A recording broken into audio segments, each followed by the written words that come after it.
Viral sebuah video di media sosial Telegram Selasa 23 Mei 2023. Dalam rekaman tersebut memperlihatkan detik-detik penghancuran tank angkatan bersenjata Ukraina dengan 2 serangan drone FPV angkatan bersenjata Federasi Rusia. Tak ada kesempatan bagi kelompok militer Ukraina untuk melarikan diri. Drone FPV Rusia secepat kilat datang menghantam titik-titik target.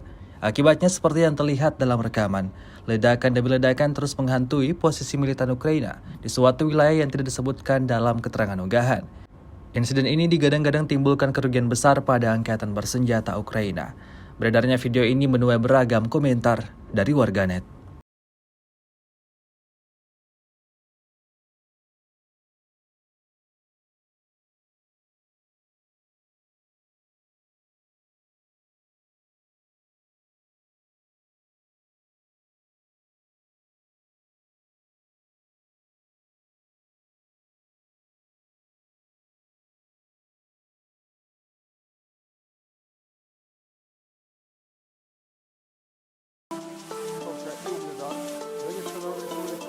Уничтожены 2 склада артиллерийских боеприпасов 68-й егерской и 72-й механизированной бригад Вооруженных сил Украины.